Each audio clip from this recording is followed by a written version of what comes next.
Welcome to Eternal Dread, where fear never sleeps. Tell us where you're watching from, and what time it is, because terror has no limits. If you're brave enough, share and comment, but beware, something might be watching you too. Now, turn off the lights, and let the dread begin.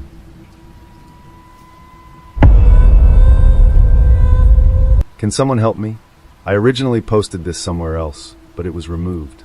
I don't know what to do. I'm terrified. 3 days ago, my ultrasound messed up, or something messed up. The screen was glitching, and I swear it looked like my baby was appearing and then disappearing. According to the ultrasound, I was pregnant, not pregnant, pregnant, not pregnant, pregnant. However, this was impossible because I was very clearly pregnant. I was /M in my 3rd trimester. My belly is swollen like a goddamn balloon. I expected the nurse to have some kind of answer, but from the pale look on her face as she performed my ultrasound after once again checking my stomach, a sickly feeling coiled in the pit of my gut. "Sorry," she said, her eyes glued to the display. She had a nervous habit of biting her nails. "I think there's a problem with the output." The nurse called for a technician, who arrived quickly and confirmed there was nothing wrong. I caught the frantic look between them, the two of them trying to justify the problem with big words I didn't fully understand. "Oh, it's probably some kind of fault," she said. "It's no problem. It's just the monitor." She kept smiling and laughing, but every time her sharp manicure pricked my belly, I realized she was trembling. She tried again when I was getting restless. The ice-cold jelly on my skin was starting to dry. The nurse applied more, and I had to bite back a hiss. She didn't need more. This woman was stalling for whatever reason, and it was driving me insane. "All right." She began the scan once more, and my baby appeared again. I had been in love with my son ever since I first saw him. He was my baby, and yet, in front of me, I watched him disappear from view. Pregnant. Not pregnant. The nurse's smile faded. "I'm sorry, I'm not sure I understand," she whispered, checking and rechecking the monitor. "Your son was just in this position," she prodded at a printout, her hands visibly shaking. "But now he's, She never finished her sentence, chewing on her thumbnail. "Alex, can you, call the technician again?" she asked the male assistant, who, until that moment, had been staring at my belly with wide eyes. He was young for an assistant, maybe a little older than me. I had to wonder why he chose this job, when all he did was stare at women's bellies like a fucking alien was about to rip through my stomach. He blinked, running his hands through his hair. Yes," he said, nodding like he understood, but he was still staring at me, his gaze flitting back and forth between the screen and my stomach. Before he left, though, the assistant paused in the doorway. He was staring down at the printouts of my ultrasound, flipping through them. I could see him very obviously on his phone. "Alex," the nurse scolded, and he scurried away, muttering a quick, "Sorry." I took the opportunity to sit up, nausea twisting in my gut. I pulled down my shirt, cringing at the feeling of the dried jelly still staining my skin. "I'm sorry, is there some kind of problem?" I managed to get out through my teeth. My 3rd trimester had been bearable so far. I'm only 21, and my pregnancy was a mistake, but I wanted to keep him. His father ran off the second I told him I was pregnant. He didn't want anything to do with our son, but my baby was something I could hold on to.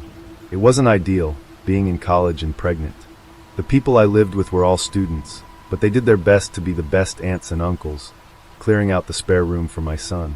I was so thankful for them, but when I was told there were irregularities, and that I would need extra scans, I felt like my world was ending.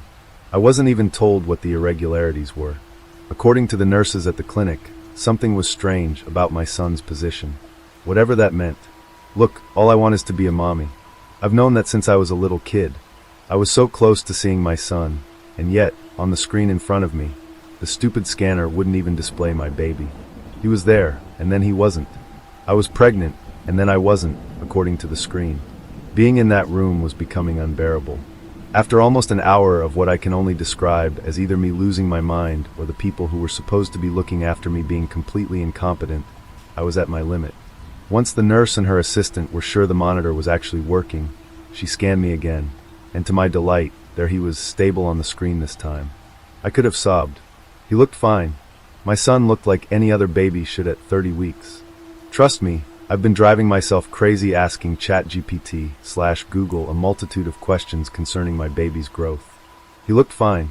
He looked healthy, so I couldn't understand why my nurse looked so pale. She had gone through 3 different hairstyles since I entered the room. Initially, her dark hair was pinned into a ponytail. But the more sickly she looked, the more I noticed her unconsciously tearing it out, ripping out the ponytail, leaving it hanging in her face, and then twisting it into a side plate. Her expressions were off-putting. It's like she looked like she wanted to run. "Is he okay?" I broke the silence, swallowing my own cry of doubt. The nurse turned to me with a wide, definitely fake, smile. I think she was about to say something along the lines of, "Yes, your baby is perfectly healthy." But she was staring at my belly, her bottom lip wobbling. I was used to my belly moving like that, but apparently, according to her, it was abnormal. Ever since I got pregnant, or more appropriately, started to show, I began to notice my stomach inflating and deflating. I figured it was normal, but now I wasn't sure. The nurse was still staring, unblinking, and she looked like she might speak. Then Alex, who had been standing in the doorway on his phone, collapsed.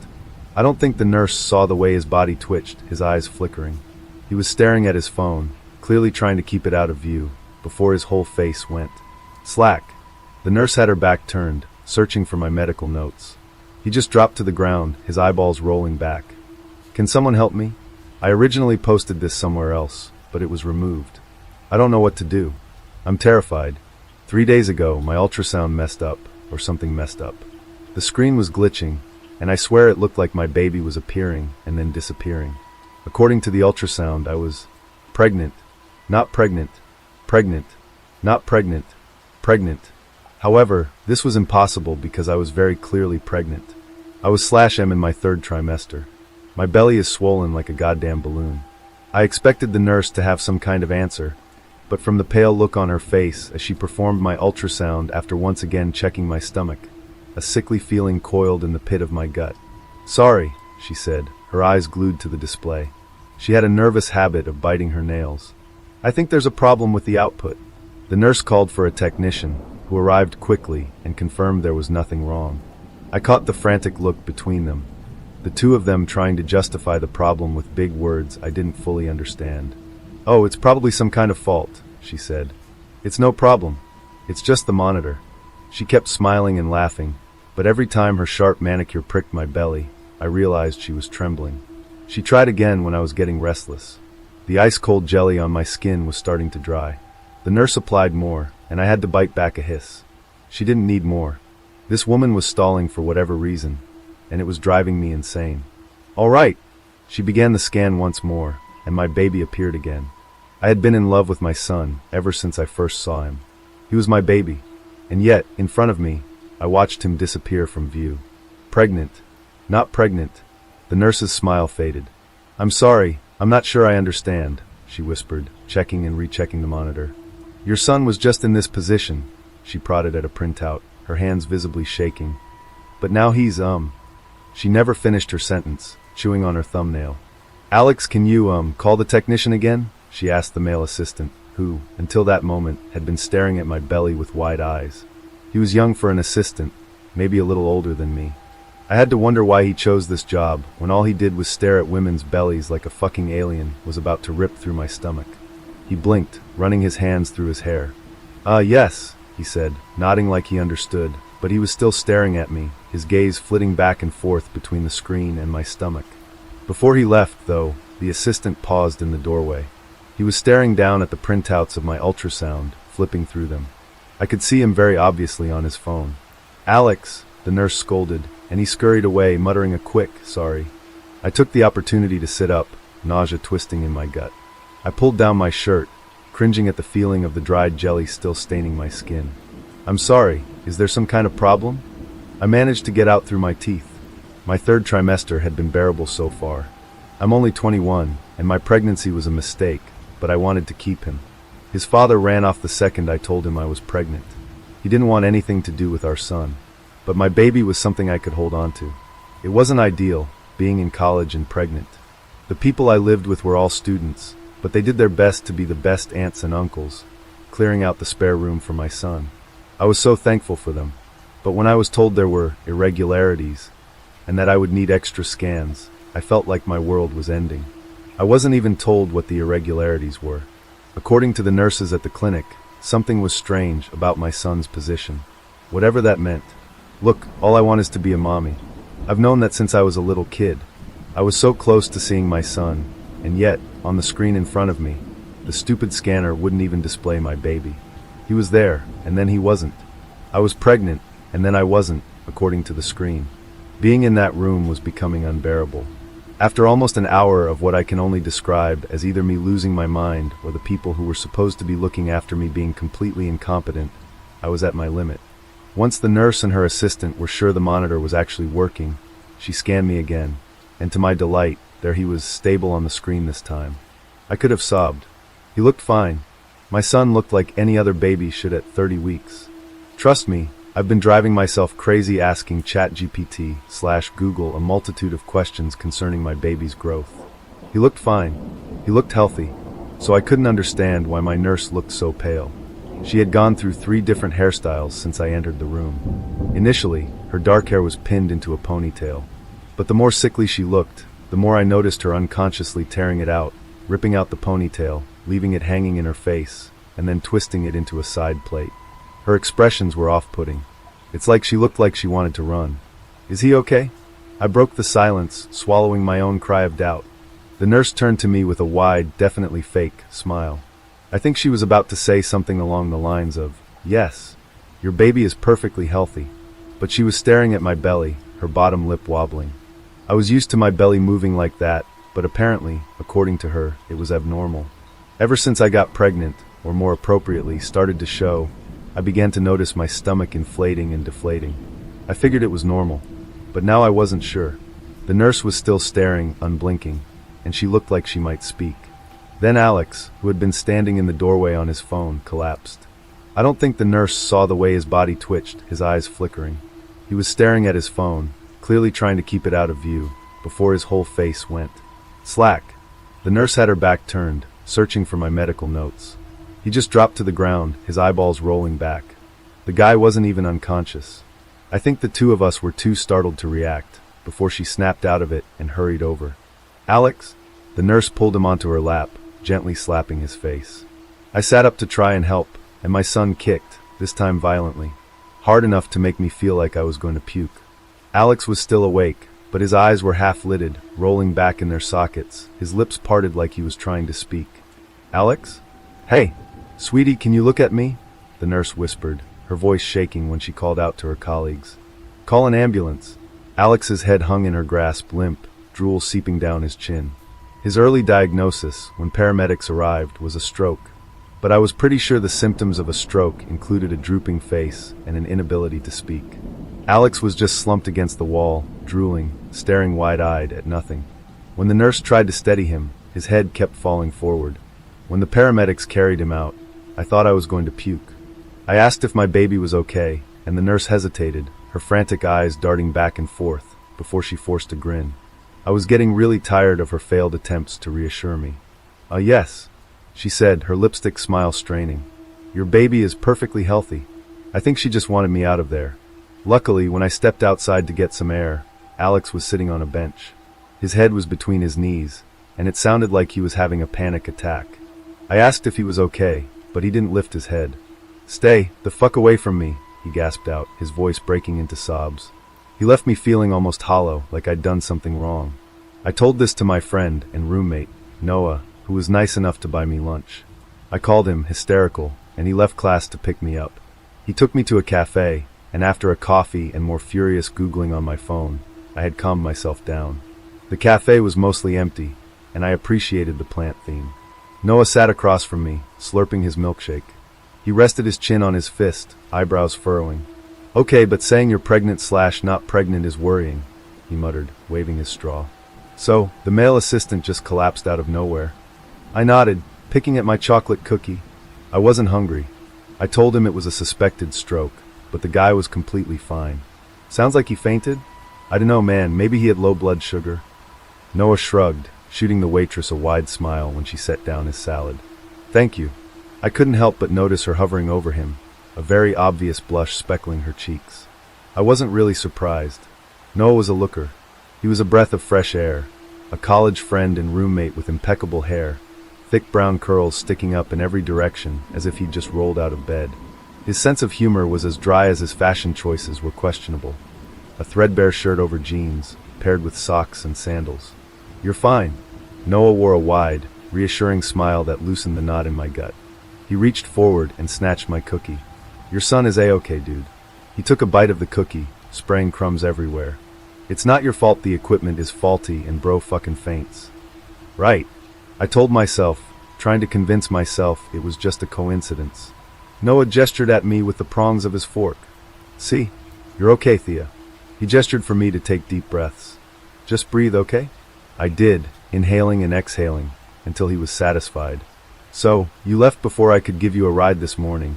Noah jumped into the conversation as usual. "Tessa is working tonight, and Harry is still." He scrunched up his nose. "Well, he's just being Harry." I was surprised when my baby kicked. Noah started hacking away at his salad, forking up mouthfuls of pasta. "You forgot to do the washing up." So I had to do them. Washing up wasn't my top priority at that moment. Noah, however, was a clean freak. His grin was teasing, but he looked pissed. Pregnancy doesn't exclude you from washing up your own dirty dishes, you know. I had an appetite again, picking at the cookie.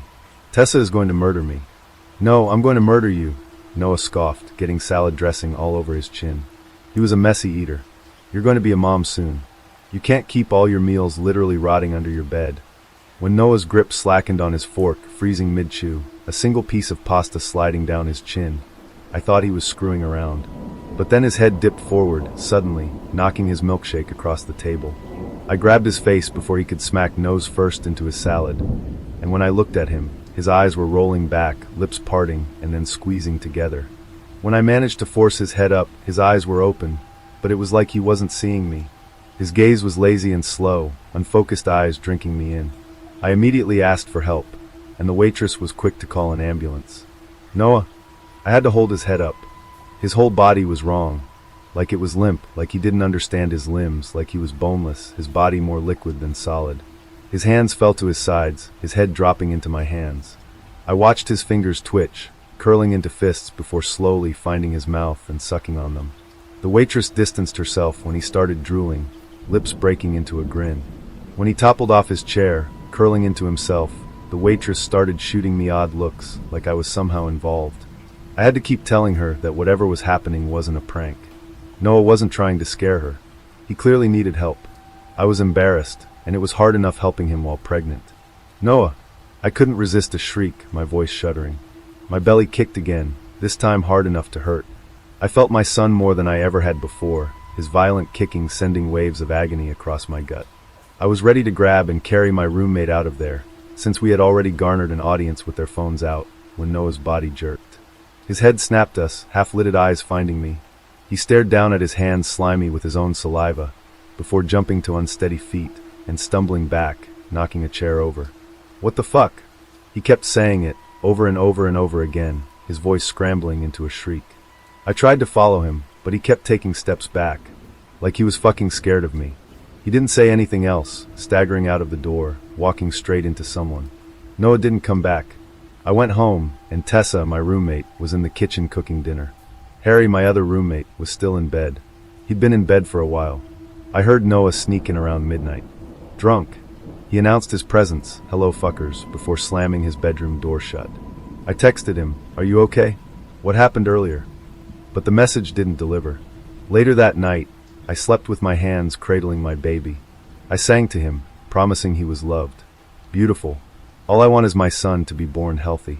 And holding my belly, I could trick myself into believing he was in my arms. When I woke, however, it was silent. I couldn't feel the warmth of my bedsheets and my pillows. Instead, I felt like I was floating, and around me a slow, gentle BA bump sound. It was so warm, and yet I couldn't stretch out my body. I was stuck, curled into myself, and I couldn't scream. I had a mouth, but I couldn't move it. I couldn't fucking scream. Something was very fucking wrong. Something was wrapped around me, enveloping me, suffocating me. I felt like I was swimming, but there was no surface, no breakthrough where I could breathe, and somehow, I didn't need to breathe. I knew I had to, but every time I panicked and thought I was going to suffocate, nothing happened. Oh God, I was drowning. I kicked, but I couldn't move. I kicked again, and again. I couldn't move, stuck in the same position, my body felt twisted and wrong. I don't know how long I was stuck, how long I couldn't breathe for. It felt like a fucking eternity. and just the thought of it gives me a panic attack. I can't remember when whatever it was let me go. I woke up face down on my carpet in a fresh puddle of drool. I immediately checked my belly. He seems fine. He was still kicking. When I tried to open my door, it was locked. I pounded my fists against it, already panicking. What did you do to Harry? Noah was on the other side, his voice different. Colder. I found my voice. What are you talking about? Harry, Noah said through his teeth. Look, Thea, I'm trying here, he whispered. But after what you did to me yesterday, and whatever the fuck happened to Harry. Don't speak to her like that, Tessa hissed. This is just a precaution, all right? Precaution? What happened to Harry? I demanded, surprised, when my son gave me a morning kick. I felt like I was being beaten up. Oh, Harry? Noah spluttered. Do you mean the guy rolling around in his bed, who won't say a fucking word? He groaned. Okay, we can fix this. I'm looking for help. You're gonna be okay. Just stay there until we've figured this out, all right? They brought me food throughout the day, but kept their distance. Noah produced handcuffs from his jeans, and Tessa slapped them out of his hands. Look, I can understand they're scared. I am too. Something is wrong with me. Whatever happened last night, I thought it was a dream. But there are scratches all over my face, like I've clawed at my own skin. I wasn't fucking dreaming. I was somewhere else, with a heartbeat. Somewhere like I was swimming. I just remember being warm, and there was a heartbeat, and I couldn't breathe. I'm terrified something is wrong with my baby. Please tell me I'm wrong, asterisk. I have so many questions, but I'm terrified. Whatever this thing is, it affects predominantly males as well as me. Why just males? Edit. I just got a call from the clinic. The nurse said twins. I keep calling the others, but there's no answer. The door is locked. The nurse said that's the reason why there's irregularities. But twins? How is this even fucking possible? Edit 2. The kicking is getting worse. I'm in so much pain, please get me. Is it normal for my son to be kicking this violently? I don't know where that book came from. I don't remember getting it. But that year as I opened our box of Halloween decorations, it was just there. Aurora. I called, sighing as I realized it was impossible for my wife to hear me over her music. I hesitated for a moment when I picked it up, halfway expecting it to feel like human skin or something like that. Laughing awkwardly to myself, I decided I might have read one too many stupid creepypasta on the internet. Carrying the book to the kitchen, I saw my wife dancing while singing along to the Cramps. This year, she had insisted on making something healthy for the kids, and healthy didn't mean boring.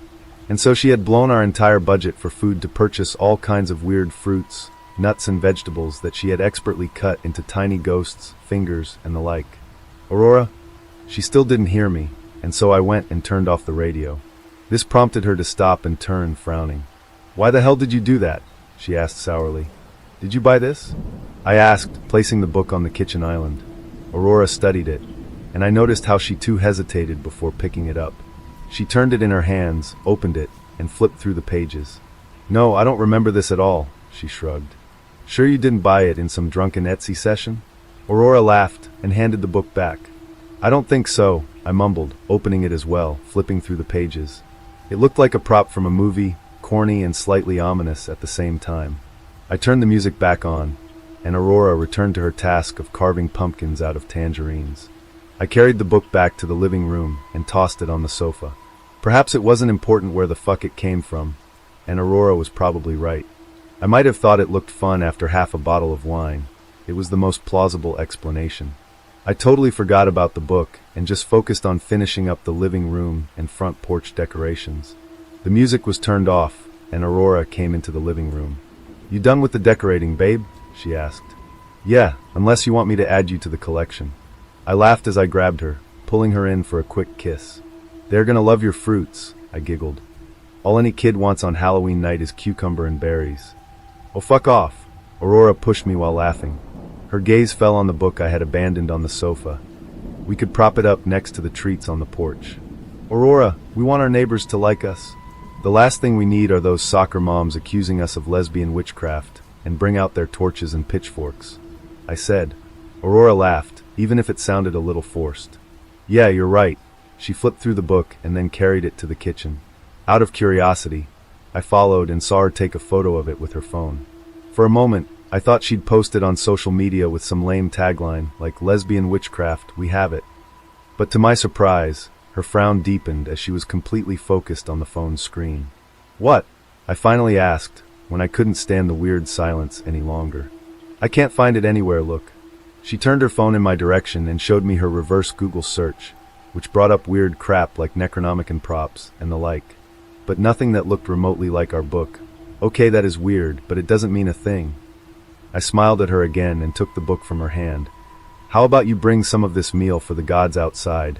Otherwise we'll be the ones eating berries and carrots for the rest of the month." Aurora loved Halloween, perhaps because it gave her an excuse to talk to everyone and showcase her always perfect creations. But most of all, Aurora loved kids and was good with them. Before we moved, she had been a kindergarten teacher, and right now I guess she wanted to impress the damn school board, hoping to make her temporary position permanent. And serving expertly crafted healthy snacks was probably the right way to go. What the fuck did I know? Unlike Aurora, I didn't have a maternal bone in my body, and to be perfectly honest, I avoided children every chance I got. This was why I took the weird book upstairs and sat down at my laptop, determined to find out where the hell it came from. I studied every inch of the book, searching for any form of identification, anything that could help me search the internet for its origins. I found nothing, and soon settled for looking through my search history and my online bank statements. However, I couldn't find a single clue anywhere, and after an hour, I leaned back in my chair, satisfied with knowing that at least I had not been the one to procure this ridiculous thing. "Honey," Aurora called from downstairs. Leaving the book by the computer, I exited the office and came downstairs to Aurora, surprised to find a man I had never seen in my life standing in my living room next to my wife. "This is Eric," Aurora said casually. "He overheard me trying to spook the kids with the story about the weird book, and he asked if he could see it." "What?" I looked from the man to my wife. "A word?" I asked politely, following her to the kitchen, leaving the man in the living room. "What's wrong?" Aurora asked innocently, loading another tray with her snacks. "Are you completely insane? Inviting some stranger in here, because he overheard you talking about whatever?" I argued in a low voice. "You have no idea who the hell he is, Aurora, for fuck's sake." "We are not in the city anymore," she shot back. "There's no need to be paranoid like that, and he's probably some kid's dad. I can't remember them all." She pushed past me with her tray, leaving me to walk back to the man in the living room. "I'm sorry," I said politely, introducing myself, and proceeded to install our mystery guest in the kitchen while I went upstairs to fetch the book. After all, that was why he was here, right? I couldn't shake the weird feeling that something was off, both with this book and with Eric. Nonetheless, I fetched the book and trekked back down to the kitchen. Eric was exactly where I'd left him. "So when did you and Aurora meet?" I asked, trying to keep it casual, not wanting to fuck up her chances of getting that permanent position, should this be someone from the faculty. "Right out there, on your porch," he said, looking up at me with a wide smile. "But I know that." He pointed at the book. "Excuse me?" I stared at him in disbelief. "My book," the stranger said. "I know my book." "Your book?" I asked, and for whatever reason I felt like just tossing the damn thing at him and leave it at that. "My book," Eric repeated slowly, as if I were a child with learning disabilities. I just stood there on the opposite side of the kitchen island and stared at Eric. Was that even his name? Would he leave if I gave him the book? I wanted him to leave, didn't I?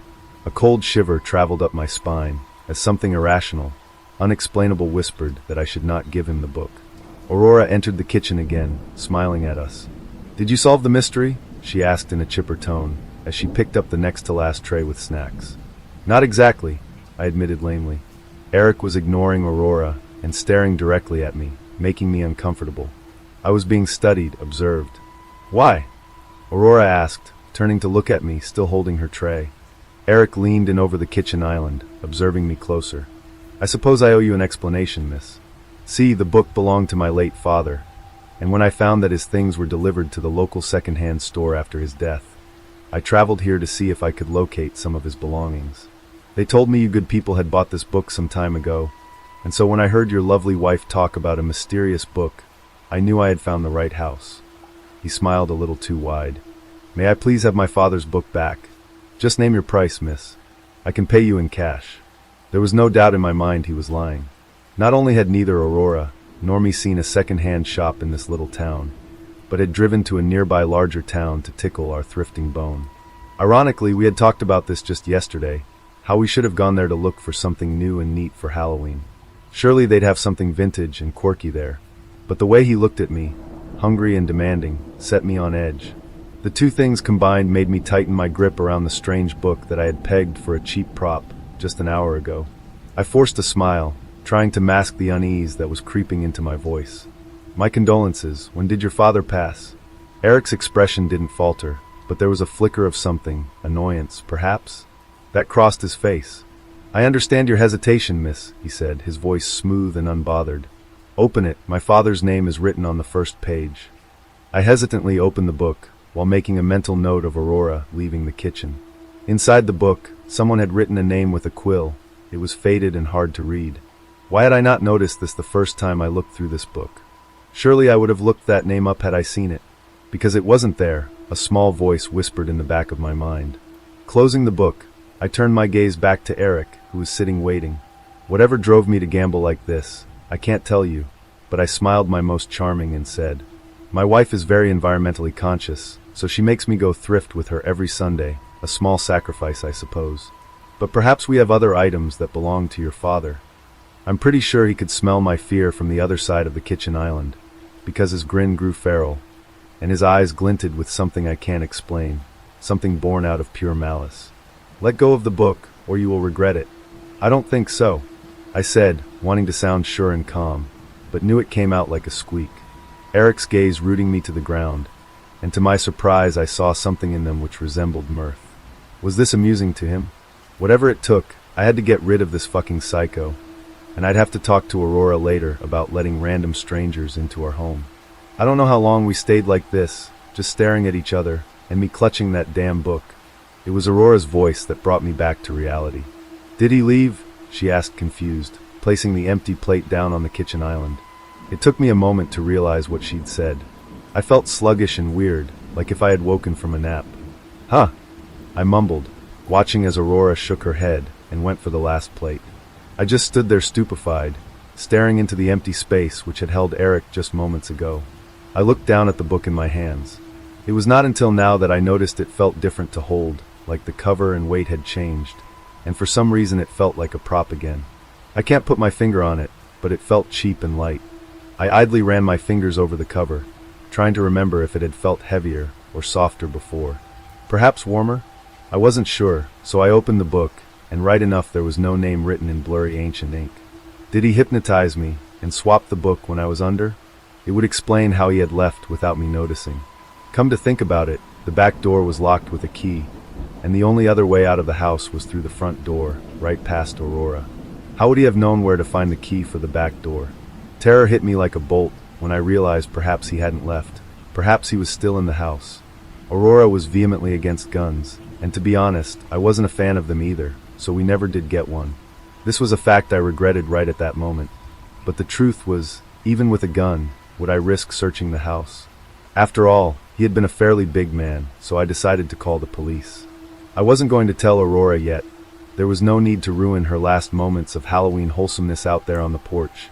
And besides, the police wouldn't be here right away. I left the book on the kitchen island, and went to get my phone from the charger by the window. I was about to dial the police when I noticed something odd out the corner of my eye. There was something on the floor where Eric had been sitting. I was pretty sure it had not been there earlier, or perhaps it had. I was so confused. This was the weirdest and most creepy experience of my damn life. And somewhere in the back of my mind I was looking forward to kicking back and laughing at this whole thing on the internet. I could already see the subject. Dear Creepster Eric, let's not meet again. Bending over, I picked up one of the strange items from the floor. What I had initially thought was a button, and perhaps inwardly celebrating that I could prove Eric had been sitting here, was slippery and organic, so I turned one of them in the palm of my hand, examining it. Clearly a seed of some sorts, it had a fine fuzz, but apart from it being flat felt mostly like an avocado seed. Was it some nuts that Aurora had dropped without noticing it? I left it on the kitchen island next to the book, telling myself I'd clean up in a moment.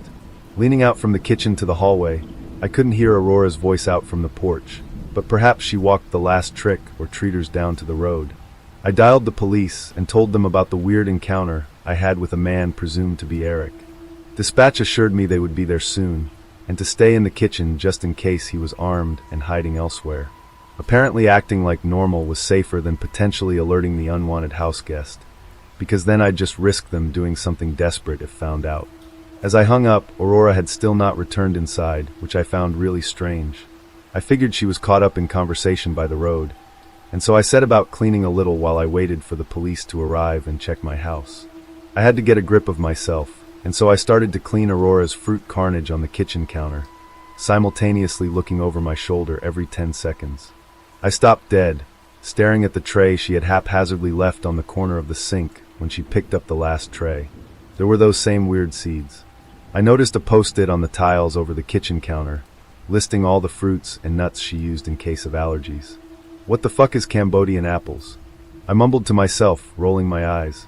I knew Aurora would go above and beyond to find the newest trends on whatever social media she was into at the time. And I figured Cambodian apples were just another name for something stupid like peaches.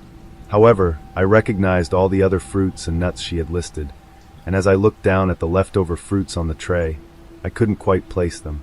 Could they be apples? Or perhaps quince? It was hard to tell, because she had made them into little skulls, the seeds cut in half used for eyes. Another post-it in Aurora's girly handwriting said, "The flat apple seeds are much too bitter, even dried. Don't use it for anything but decoration, the kids won't like them." And then I remembered buying those apples from a vendor in town. I had not been suspicious because we just moved in 6 months ago, and how were we supposed to know that pop-up vendors weren't a thing here? I even recall Aurora and I talking about how this place went all in for Halloween season. We had found it silly and somehow quaint that we'd come across this rickety stall, selling stuff that looked straight out of a fairy tale witch's pantry. There is no such thing as Cambodian apples. I can't help but to think, if I had only given the stranger, Eric, that book back, perhaps Aurora had never poisoned all those children? Looking back, it's pretty obvious to me that the book somehow influenced me, twisted my perception, made me believe Eric was the intruder, when he was in fact only trying to persuade me to hand him the book. I don't know how the book came to us, but I have reason to believe that buying those strychnine fruits from the creepy vendor is what singled us out, like a time bomb just waiting to go off, and we were just the gullible, unlucky idiots who happened to be lured in. I have kept an eye out for stories like mine, perhaps mostly to explain the unexplainable. And once I found the pattern, it wasn't hard to find the stories. In one instance it was a guitar, and Eric was a French woman named Fiona. The outcome was the same. They had not wanted to let go of the guitar, and the entire building had burned down. In another it was a porcelain figurine of a dog, and Eric had been a young boy. Again the same outcome. The oldest daughter had a Halloween sleepover in the basement, and all 9 of them had died of carbon dioxide poisoning that same night. I know it sounds crazy, but if you find an item among your Halloween decorations you don't recognize, whatever you do, don't touch it. Leave it in the box, and when the stranger comes knocking, tell them to take the whole damn box. Baking in the sun, cold beer, and my children playing in the yard. What more could a man ask for? Late 30s enjoying my early retirement, with my beautiful queen and my precious children. I did a couple tours in Iraq and some other mind-bending Black Ops mission. My award for being the perfect boot-licking American hero. Hundreds of innocent bystanders' blood soaked deep into my soul. But hey, early retirement with the white picket fence in the suburbs aren't too bad. In my early days I was recruited into a special classified group. The code name for the group was Expunge. The name said it all. When America needed something handled, silent, quick, and destructive, we were the ones they called. I was the medical specialist of the group, but that didn't mean I wasn't extensively trained on how to kill. The leader of the group was Hugo, former CIA agent and real smartass. The guy knew his shit, I will give him that. Diligent strategic mastermind is what most people would say. That best way I could describe Hugo is an intelligent, cunning, courageous guy who was willing to put his life on the line for you. The shitstorm I'm in right now boils down to a blood pact between us. It was a gloomy Saturday morning. I was cooking some eggs and bacon for my little kids. Ring, ring, ring. Unknown number calling. I got a little weary but picked up. "Hey buddy, it's been a while." I hesitated but hastily spat, "Hugo? What do you want?" "My wife is out of town, and I'm watching the kids for the weekend, not the time." Hugo states, "Whoa, so feisty, Archie. Just let us in, we are waiting outside." I hung up. I quietly creep up to the peephole. Sure enough, Hugo was right at the door with a grin from ear to ear. He was accompanied by a younger lanky kid. Kid couldn't be older than 20. I swing open the door and usher them in. Hugo strolls in. Nice place, Archie. Even got the white fences. 401k holding up. I scowl. You can't just show up after years, and with a kid? I glared at him, getting more visibly frustrated. Hugo, I'm retired. You show up with some random kid at my doorstep. Hugo smirks. Called first, made sure your wife wasn't home. And the kid? Not ordinary. His name is Quincy. Sniper prodigy. Yakuza clan. Don't talk much. Quincy just nods at me, pitch black eyes staring me down. I've heard rumors about the Yakuza clan. The clan took territory in Tokyo, Japan, and was known for training the best assassins. Very cruel method of training. Normally kids would be enrolled by age 7. The only thing I know for sure about the clan was to graduate once you hit age 16. You must kill your instructor or be killed. I stated, so you're bringing kids into your shit. Using the young naive brats as killing machines, huh? Quincy was dozing off, then snapped his head back. Quincy proudly says, I am here on my own will, and I am no child.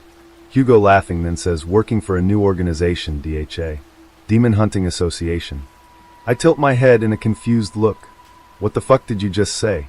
Hugo sits down. Yeah, demons, monsters, the invisible men, all fucking real. That's why I'm here. I need someone good, someone I trust, a reliable helping hand, not scared of shit. Monsters, how is that even possible? This had to be some mind-fucking thing to get me to say yes. I state, nope, not a chance in hell. I'm retired, Hugo. No amount of money will bring me back out for this fucked up game you're playing. Hugo smirks. You owe me a favor, forgot about the blood pact. I state, fuck, seriously, Hugo. Dead serious, old buddy. I state, okay, let me call my parents to watch the kids this weekend. You get 3 days out of me, Hugo, that's it. You understand me. Hugo pulls out his hand, clear as a whistle. Only take 2 days, and you will be back in time to live out your boring family man life. I regrettably shook his hand. After a couple minutes of begging my parents, they finally agreed to watch the kids. I say a quick goodbye to my children, still in bed, and head off with Hugo and Quincy. I sent out a text to my wife telling her the situation. She knew this was always a possibility of me getting called back into duty. She understood and told me she loves me and to be safe. She knew the truth about the man I was, the unspeakable things I endured, but she accepted me and loved me for who I was. God, I miss her so fucking bad. I state, okay, Hugo, give me some details about what you got me wrapped up in this time. Hugo laughing says, don't shit yourself, Archie, take a look at this. He throws me back a brown folder with writing that states, Vampire of the North. I examine the details of the target. Forio Gomez, 8'3", 240 pounds, skin white as the snow. Just recently came across the government's radar for gruesome murders publicly displayed. Location, small college town in Connecticut. That was the whole folder. Absolutely nothing to go on, almost a wild goose chase at this point. I keep quiet the whole drive, wondering if such creatures exist. We arrived at a private hangar, and I saw a familiar face next to the jet. I quickly hop out of the car and see my old buddy from the unit. Jazz, you motherfucker, how have you been? As I go in for a hug. I've been better, my boxing career is on the downhill, but other than that, same old shit. I knew Jazz from the old unit with Hugo. He was my closest friend during that time, saved my ass more than I can count. I was a little surprised he stayed in the unit for so long. He was a known hothead. Very impulsive, had a sense or moral obligation of justice. We all load in the jet. Jazz begins reading the file. Vampire? What is this bullshit code name? An older man walks in. Smell of alcohol reeks onto the jet. He is wearing a ragged bomber vest with camo cargo pants. Not a code name, son, the real fucking deal, he states. Jazz scoffs. No such thing. This is the real world. The older man swigs from his flask. Not for long. Hugo stands up, gathering everyone's attention. Alright everyone, this is Jack. He has been in this business for years. He has valuable insight. Now let me state this off. The vampire is real and very deadly. My eyes widen as I begin to question this whole operation. Jazz is speechless, surprising for the mouth he had on him. The jets begin to take off. I lean back in my chair, dozing off. As soon as we land, we all quickly load up in a limo-tinted black SUV. The first stop is an abandoned motel on the outskirts of town.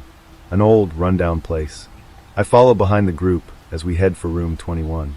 The DHA is very fruitful in supplies when we arrive. They have everything we need to execute this mission. We quickly load up on our gear. Hugo gives us a recap of the plan. For this night, we will stake out in the town. We will be separated into 3 groups at specific vantage points. The only objective is to recon and gather intel. The first group is Hugo and Jazz. They will be stationed at the top of the parking garage.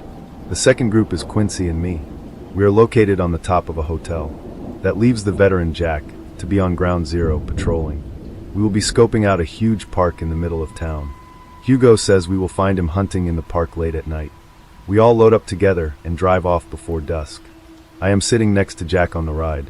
Have you ever dealt with a vampire before? I mutter. Jack scoffs. The young ones, yeah. Not the big boys, though little rarer and smart. You think the one we are after is old? Jack's demeanor quickly switches. This abomination? Probably a few hundred years old. Why do you think they sent a crew out here for extermination?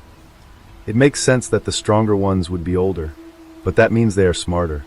Gruesome killings are not just for fun. He wants us to know he is here. My nerves shoot throughout my legs as we approach the town. We first drop Jack at the park. I tell him, best of luck. Jack snaps back. Just another payday for a greedy man. Jack is also the least geared up out of all of us. He wears a huge dark green coat, bringing only a 1911 handgun and a sawed-off shotgun. The confidence that man has is unobtainable by most. Quincy and I arrive at our destination. As we hop out of the car, Jazz looks at me. Be careful out there, Archie. I nod in agreement. Quincy and I stagger up to the entrance. Quincy is carrying a briefcase with his disassembled Remington 700 XCR bolt-action rifle. We are greeted by a short man with slick black hair. He welcomes us and leads us to the back with an elevator separated from the public. He glances at us one last time and says, "Happy hunting, gentlemen." As we ride up to the top floor, I question how strong of ties this organization has within the world. We get to the top. The sun begins to set. The atmosphere around us turns bleak and bitter. We set up. Hugo over the line. We're all set up, gentlemen. Let's set up the cameras and be alert. We waited a couple of hours, watching the nightlife of the drunk college students downtown. I try to start a conversation with Quincy. So, how'd you end up in this line of business? He shrugs his shoulders in annoyance. The DHA enlisted me after I graduated. I peck. Good paycheck, I bet. What's the reason you joined, though? Quincy, doesn't matter. I kill. It's what I was born to do. I muttered under my breath, really insightful. Quincy quickly rebuttals. I was raised to be the best. My childhood was filled with training and killing. It's the only thing I know in life. It is really depressing seeing how robotic this kid is. Bad parents, who would have thought? About an hour goes by. I pick up a young, intoxicated college woman walking toward the park by herself. The park is empty. We haven't seen a soul enter or leave for the past 2 hours. I nudge Quincy to keep his sights on her. She is stumbling around, barely on her 2 feet. I radio over to the others, telling them the situation. The woman makes it to the edge closest to Hugo and Jazz. There's a bathroom. She stumbles in. I keep zooming in on the entrance, waiting for her to leave. In a flash, a black shadowy figure sweeps in. It was so fast. I radio over, alerting everyone that something is in there with her. My gut begins to sink. I knew my instincts were not off, I saw it. Hugo over the line. All eyes on the bathroom. Minutes go by. I don't know what to expect. Then a dark creature from hell slowly walks out. Its pale skin is covered in blood. The Prince of Darkness, ready to reckon hell on earth. We all hear a scream of utter terror erupt from the bathroom. It is the woman. She is still alive. I overhear Jazz on the comms. Fuck, Hugo, we have to go in. She's alive. They begin to bicker at each other over the line. I look over to the parking garage and see Jazz starting to scale down, making a run for the park. Hugo over the line. Jazz, get the fuck back here. You're putting the mission in jeopardy. Quincy over the line. Target is still in view. I have a shot. Do I take it, Hugo? Hugo, no. Everyone stays back. We do not engage. Jack is completely silent. I see Jazz bolting in a full sprint, about to intercept the vampire. I say, Hugo, we have to do something. Make a call. Hugo angrily says, everyone stay the fuck back. We do not engage. Jazz says, fuck you, Hugo. I'm not going to stand there and watch a poor woman die to this thing. I see Jazz throw his earpiece to the ground. Hugo, God damn it, Jazz. I bite my lip, preparing myself for the anticipation of Jazz going head-to-head with this beast. I look at Quincy and say, You have to take the shot before Jazz gets there, or he is as good as dead. He shakes his head. Don't engage. All I can do is sit back and watch. Jazz closes the distance quickly, sprinting straight at the creature. The vampire turns its head unnaturally fast, locking eyes with him. For a moment, it doesn't move, as if intrigued by this human charging straight at it. Then, in the blink of an eye, it vanishes from where it stood. Where the fuck did it go? I hiss over the radio, scanning wildly. Quincy tightens his grip on the rifle, adjusting his sight line. Lost visual. Shit. Jazz skids to a stop in front of the bathroom. He looks around frantically, weapon raised. The woman's scream echoes out again, raw and desperate. Then, a blur. The vampire slams into Jazz from above, sending him flying across the pavement like a rag doll. He crashes into a park bench with a sickening crunch. Jazz! Hugo's voice explodes in my earpiece. Fuck! Fuck! Move in! Jack, get in there now. Jack is already sprinting from the other end of the park, shotgun in hand. I see him pump the sawed off as he barrels forward. Quincy, take the shot. I shout. I don't have a clear. The vampire is on Jazz in a second, clawed fingers wrapping around his throat. It lifts him like he weighs nothing, tilting its head, studying him. Jazz thrashes, struggling, but the thing barely acknowledges him. Then slowly it bares its fangs.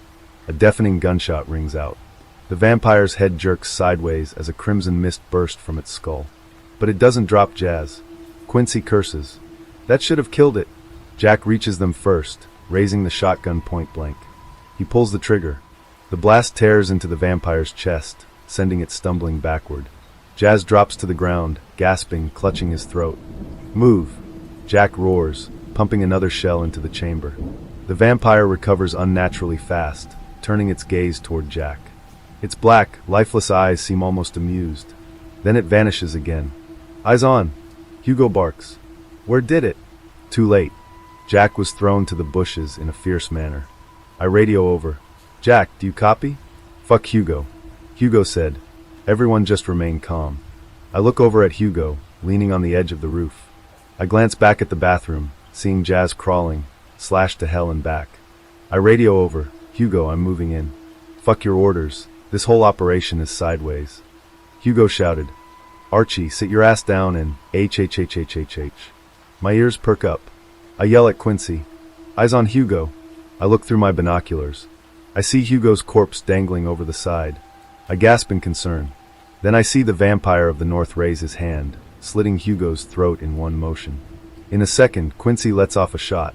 It hits the beast in the shoulder, and he falls back into the shadows. Oh fuck, Quincy, this is bad. I'm moving in on Jazz and Jack. I saw the first sign of emotion from Quincy. His voice trembled. Okay, I will watch your back. Something finally struck a chord in the kid. I rushed down the elevator and hit the button for the ground floor. I couldn't even process Hugo's death at the moment.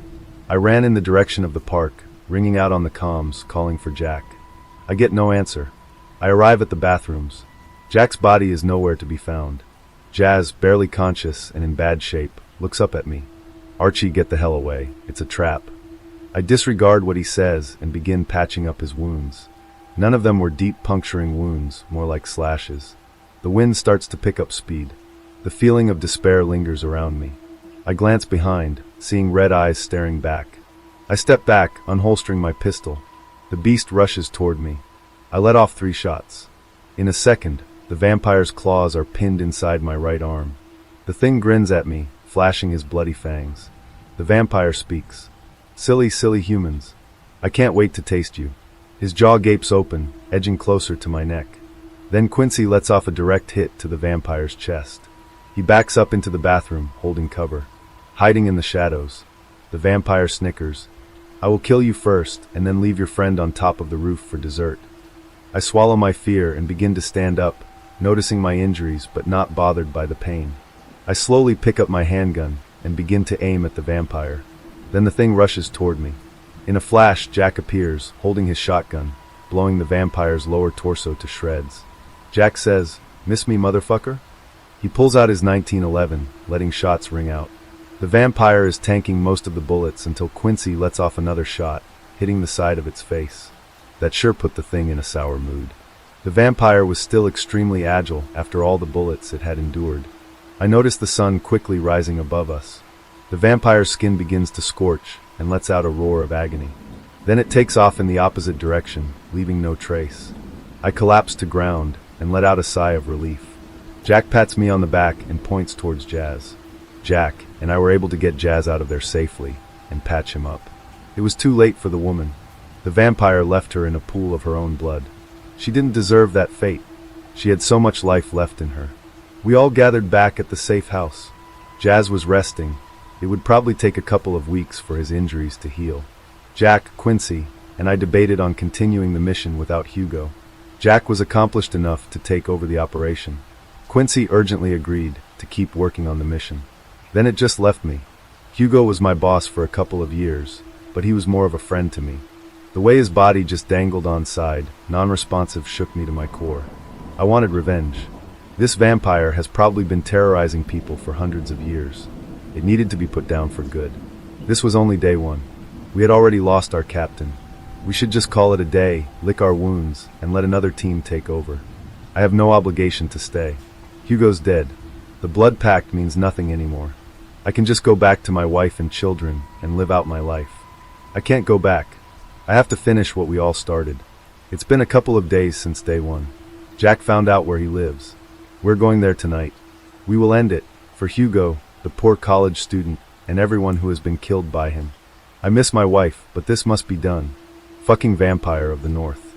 If you don't hear an update from me, then you know what happened. It was my first night on the job, and I couldn't argue with that. I'd been looking forward to the solitude, a chance to escape the constant chatter of the ranger station. The tower loomed tall and sturdy, a silent sentinel against the backdrop of the dense, dark forest. The only sounds were the crunch of gravel underfoot and the occasional distant hoot of an owl. I climbed the wooden stairs, feeling the excitement of a new adventure. Once inside, the room was basic, just a chair, a table with a radio, binoculars, and a logbook. I sat down, letting out a sigh that was swallowed by the quiet. The radio crackled to life with a muffled message about a missing hiker. I jotted down the details, feeling a slight shiver run down my spine. It was nothing more than the chill of the night air, I told myself. I peered out the window, watching the tree line. The moon cast long shadows, playing tricks on my eyes. I'd heard the old wives' tales, talk of creatures lurking in the woods, but I didn't put much stock in them. I was a man of science, a protector of the natural world. The tower was my fortress, and I was ready to face whatever the night had in store. Then it began. A sound, faint at first, like the rustle of leaves in a breeze that hadn't touched the tower. It grew louder, closer, until it was unmistakable, footsteps slow and deliberate, walking on two legs. I stiffened in my chair, hand hovering over the radio, ready to call for backup. But before I could, I heard something that froze the blood in my veins, a voice, familiar and yet unearthly, calling out to me from the darkness. "Honey," the voice cooed, just like my grandma used to. "You're doing a fine job up there. Why don't you come on down and take a break?"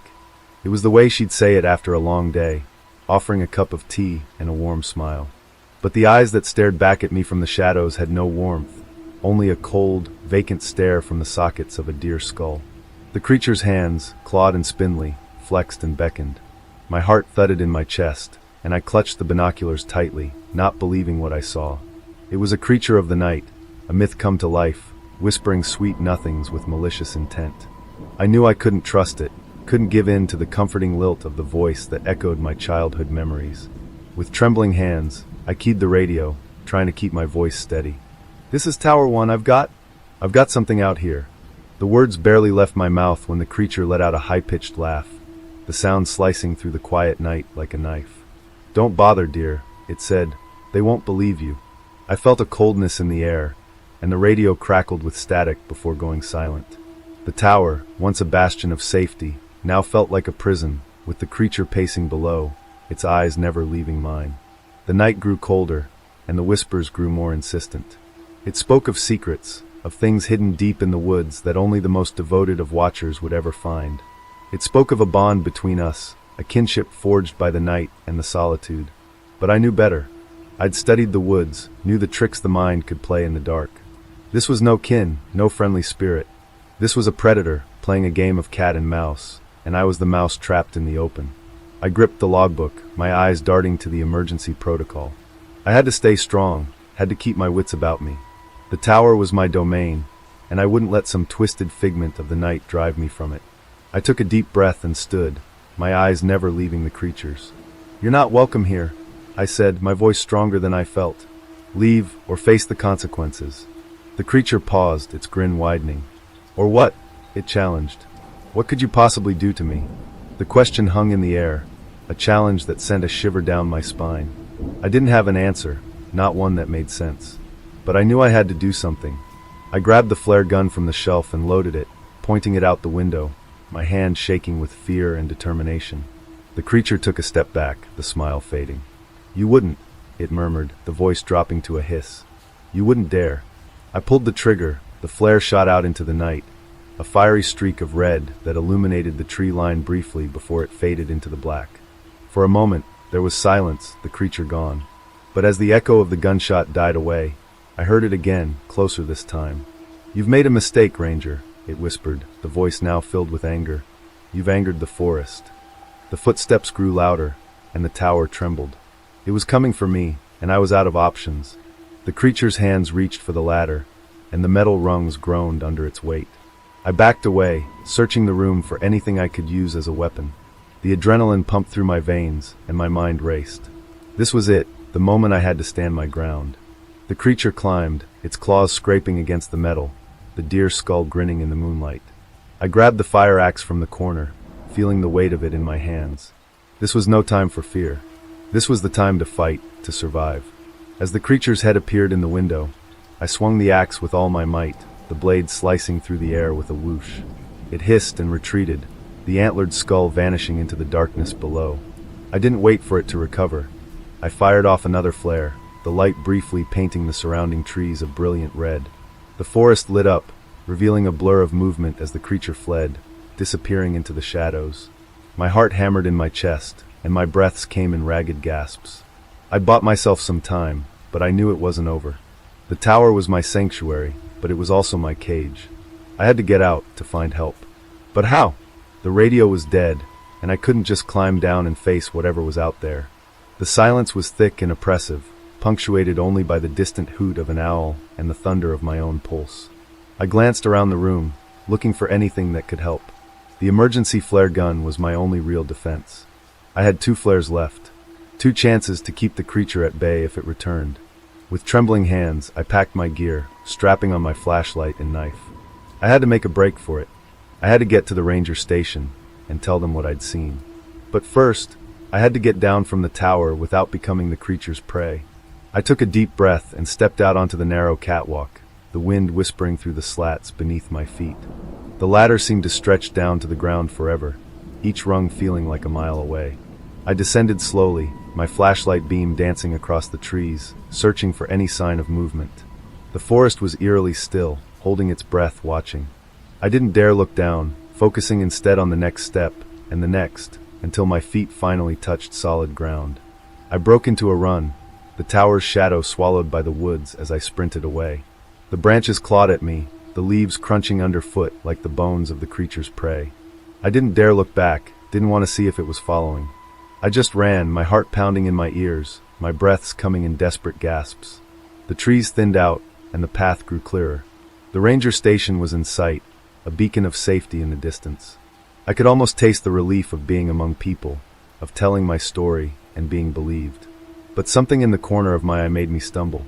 The creature was back, keeping pace with me, its gait unnaturally fluid, its claws digging into the earth. I pulled out the last flare, turning to face it, my legs trembling with fear. "You can't have me," I yelled into the night. "I'm not one of yours." The creature paused, its skull tilting to the side, considering me with those dead, empty sockets. With a flick of my wrist, I fired the flare. It streaked through the air, a fiery comet that would either be my salvation or my final glimpse of the world. It struck a tree, showering us both in light. For a moment, we stood there, locked in a battle of wills. Then, with a snarl, the creature disappeared into the trees. I didn't wait for it to come back. I sprinted the last few hundred feet to the station, slammed the door behind me, and fell to the floor, gasping for breath. The other rangers stared at me, eyes wide, but I didn't have time to explain. I had to make sure everyone was safe, had to warn them about what was out there, whispering in the night. The comms, I panted, pointing to the radio. They're all dead. It's sabotaged. Panic set in as I realized the gravity of the situation. We were cut off, alone in the wilderness with that thing prowling outside. The other rangers looked at each other, then at me, uncertainty flickering across their faces. "What are you talking about?" one of them finally asked, but the skepticism in his voice was already fading. They knew I wasn't the type to spook easily. I told them what I'd seen, the creature with my grandma's voice, the way it had taunted and tricked me from the tree line. They listened in stunned silence, then moved into action, checking their own gear, arming themselves with what little we had. We barricaded the windows and doors, setting up a perimeter of flashlights and noisemakers. We had to keep it at bay, had to stay together. The rangers looked to me for guidance, but the truth was, I was just as scared as they were. This was something none of us had prepared for, something that didn't belong in our neatly categorized world of trees and trails and lost hikers. As we worked, I couldn't shake the feeling of being watched. Every snap of a twig, every rustle of a leaf outside sent a jolt of terror through me. The creature was out there, waiting, planning. We were in its domain now, and it was clear it didn't appreciate the intrusion. We had to stick together, had to stay alert.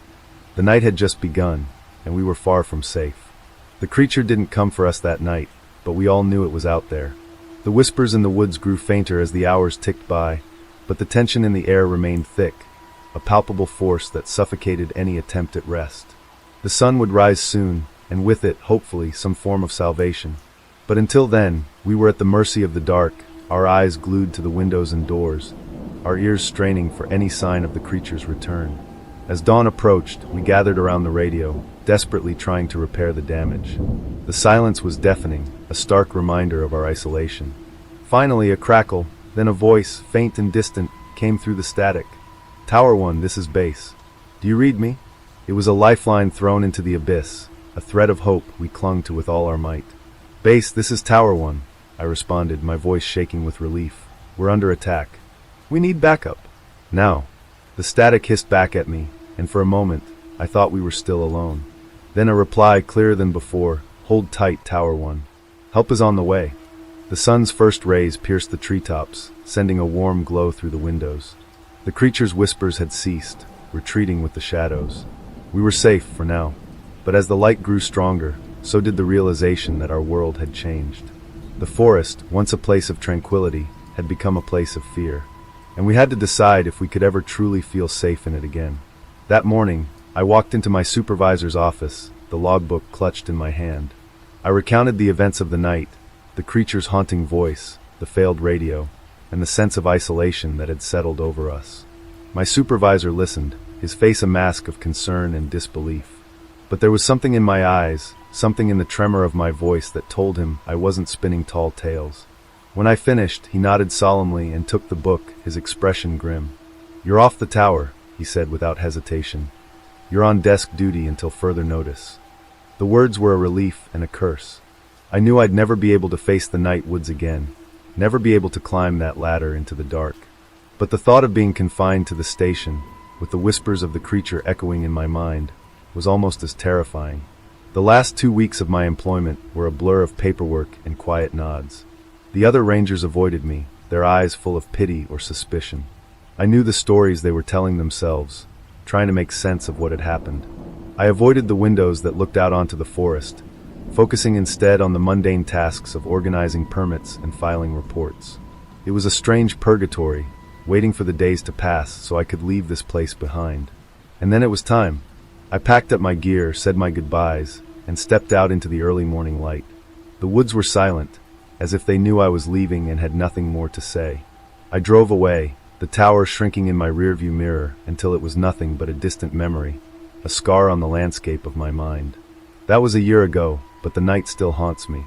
I can't shake the image of the creature's grinning skull, the way it called to me with the voice of my lost grandma. I don't tell people about it, they wouldn't understand. But every time the wind whispers through the trees or an owl hoots in the distance, I feel a cold shiver run down my spine. And I wonder, deep in the heart of the woods, if it's still out there, waiting for the next unsuspecting soul to stumble into its grasp. Now, I live in the city, surrounded by the comforting hum of civilization. But even here, in the glow of streetlights and the company of thousands, I can't escape the feeling that I'm being watched, that the whispers of the forest have followed me. A constant reminder of the night I faced a creature that should have remained a legend. The night that changed me forever,